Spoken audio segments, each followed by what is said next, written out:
Hey guys, so here's another sketchbook tour. This sketchbook I did in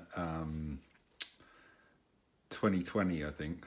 I was in Mallorca, I seem to remember. But you'll see, but I first started using a brush pen. And you're going to see me kind of trying to work it out. Because I'm very inspired by Kim Jong-il. And I was like mystified by how he get such an amazing variety of lines out of one pen. So I thought I'd try it myself, and it kind of developed into the style that you know as the signature play attention style, if there is such a thing. Yeah, I think this is with some Copic alcohol markers. I really like this kind of watercolory colours you get. Don't quite remember what the story was with these guys. Here's more early brush pen stuff. I feel like the secret to brush pen is you've got to just be confident. You can't sort of noodle around with the line. You've got to just sort of visualize it before you put it down. And then just lay the line in there with confidence. Because if you slow down or sort of waver, you'll get a wobbly kind of weird line.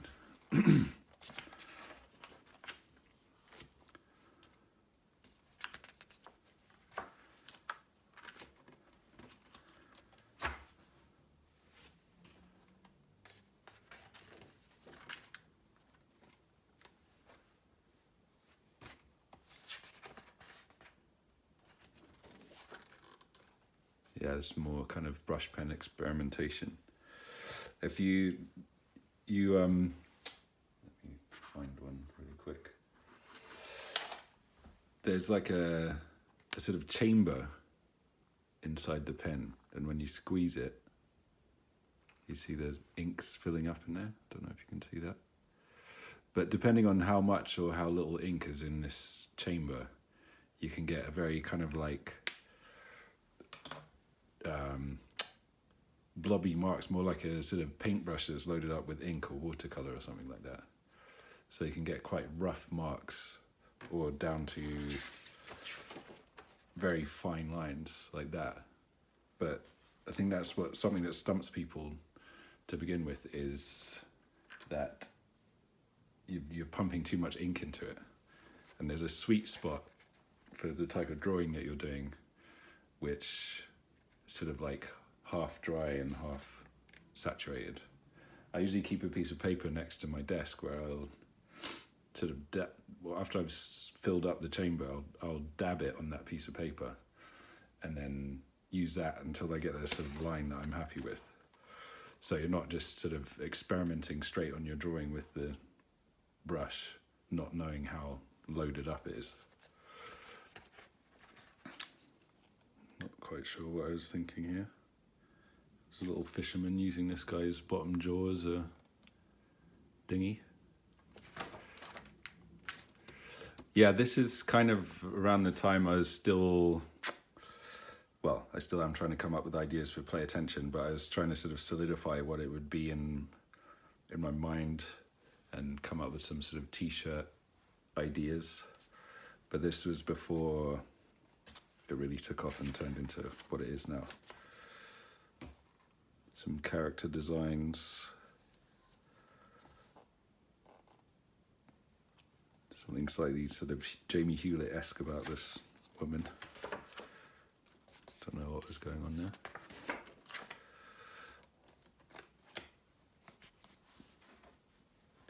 there. There's an artist called Jeff Darrow who does a lot of mechanical design. He did a really good comic with Frank Miller called Hard Boiled back in the 90s.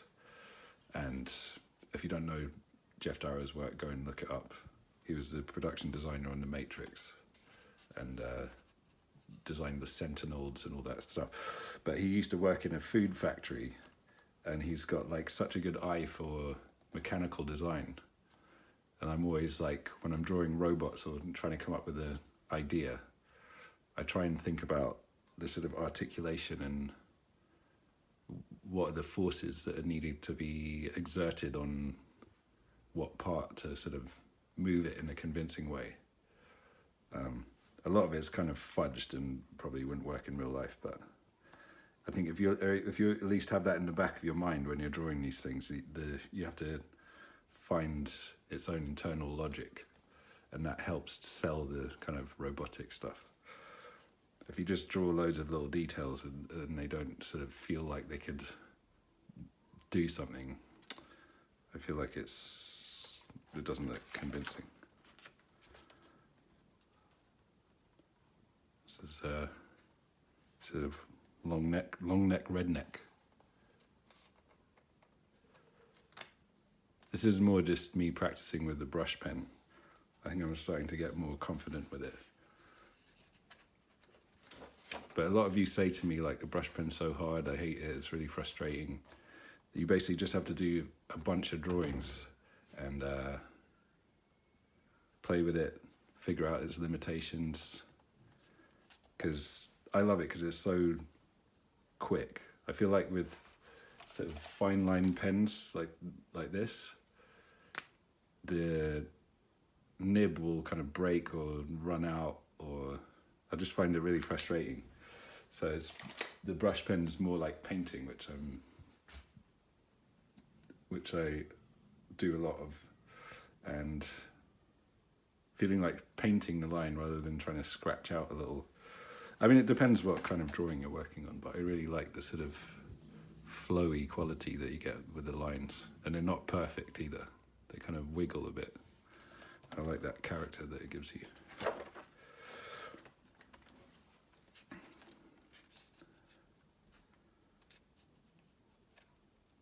Just thinking about perspective. It's not quite right, but I feel like when I do a sort of sketch that I think is not boring, but it's kind of a bit generic, I'll push myself to do something with pen that I'm sort of scared to do. So drawing a sort of cube like that without any underdrawing is kind of scary. Like, oh, if I mess up one of the lines, it's not going to look right in space or whatever. But you'd be surprised what you can do if you just go for it. All of these are just with straight with pen. There's no underdrawing, so I'm just sitting there seeing what comes out.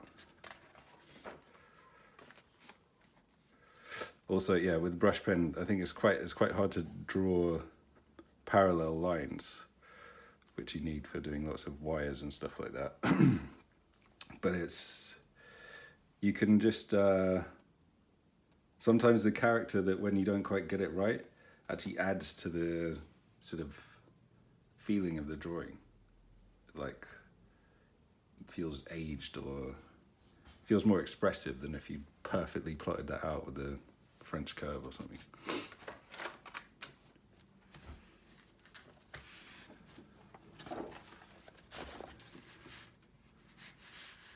Can't remember what inspired this.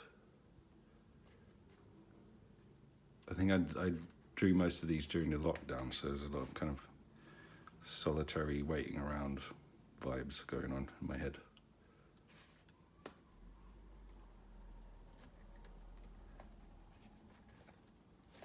Sometimes I like to sort of make up stories around the characters that I'd equate it to sort of automatic writing where you're not really fully thinking about what's going on. Sometimes there'll be like a film on in the background and I'll just sort of start drawing a face and then that'll turn into something else and that'll turn into something else. I try and, like a guy sitting on a chair from the side profile like that is, it's not something I've never drawn before, but it's I try and use every drawing as an opportunity to sort of practice something. Yeah, I think this was probably Christmas of 2020 or 2021 or something. I like to draw a Christmas card that I send to people. There's something really satisfying about Santa, just as a character design. It's pretty good. Props to Coca-Cola.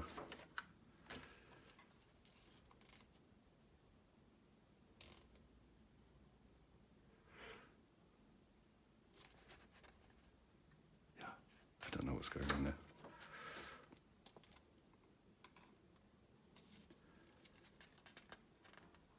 I feel like if you, this is me kind of copying. Some of these are just made up, but some of them I think were probably me trying to draw Kim Jong-il images.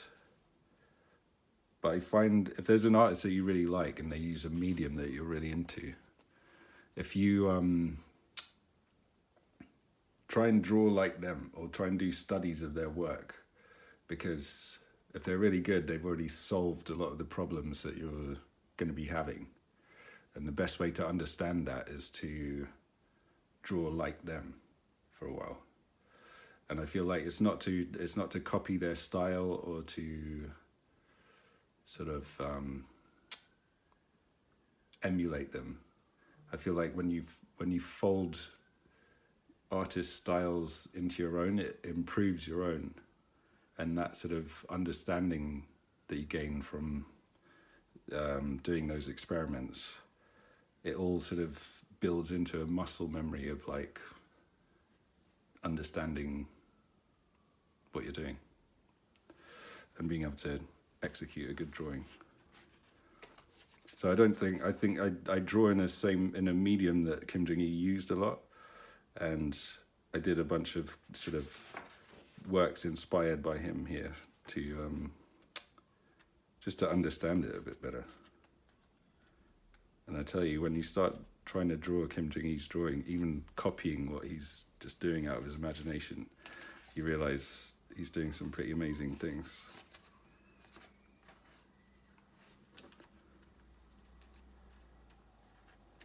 So it's more kind of Kim Jong-il stuff. I think from his 2018 sketchbook. I love that so much. I've looked at it to death.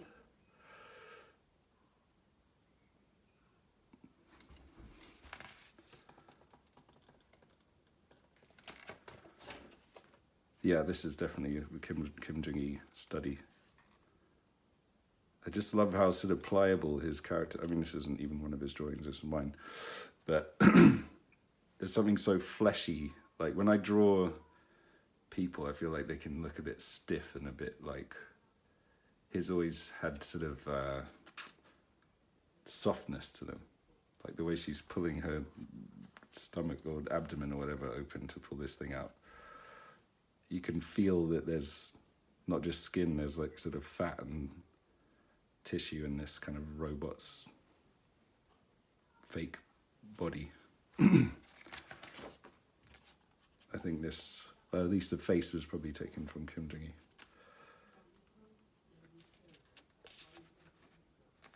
The twerk repairman.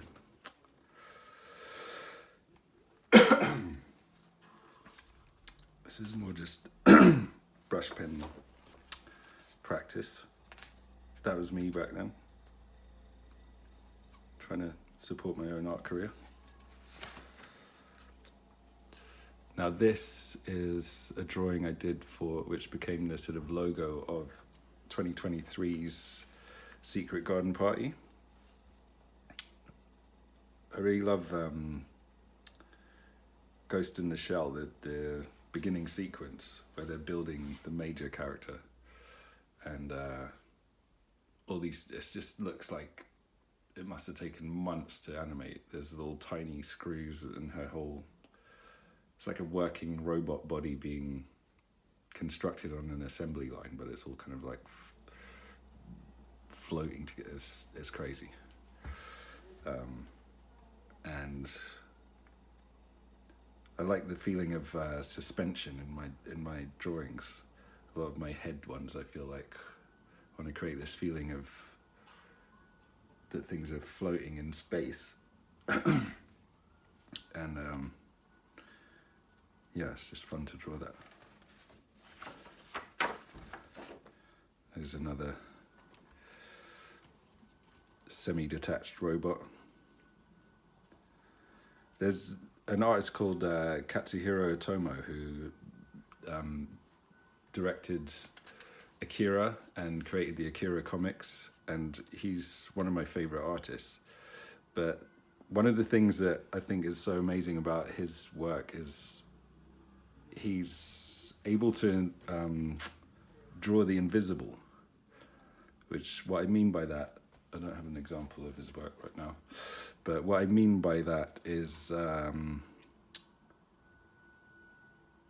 if he can draw stuff floating, or the illusion of speed or weight, or even the way someone is standing and puts their weight on a certain leg, or if someone's head's laying on the ground, their hair is interacting with the floor.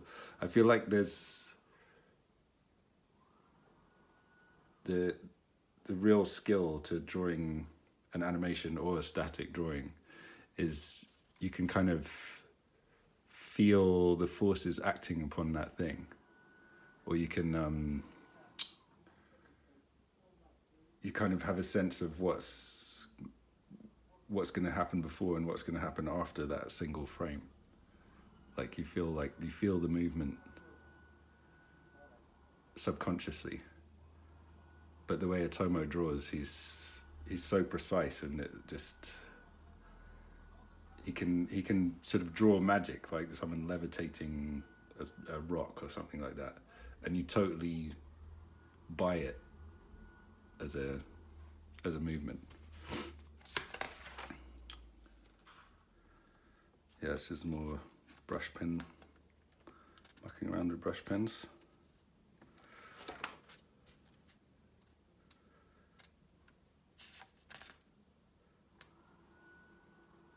I think I was trying to draw a sort of, I don't know what. I like the production design of Chappie. I think he's a really good character. The sort of functional police robot kind of vibe.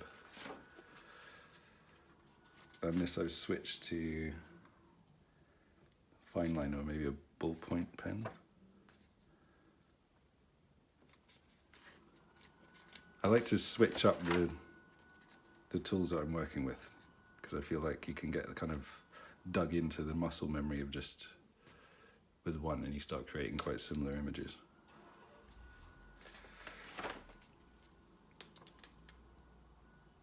Just strangling a bunny. I love this green color. The Pentel brush pens. Pentel, if you're out there watching this, send me some stuff, because I use a lot of it, and I tell everyone to get them. The colors that they come in are really beautiful. I think the ink, something about it, I don't know, must take a long time to figure out. Yeah, look, this is me trying to come up with the original Play Attention logo.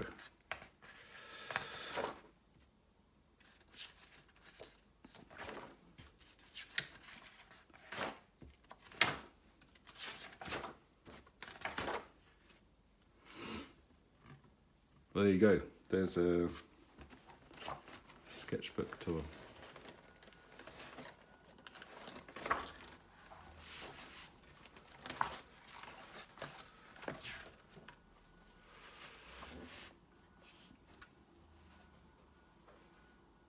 So there you go. There's another sketchbook tour.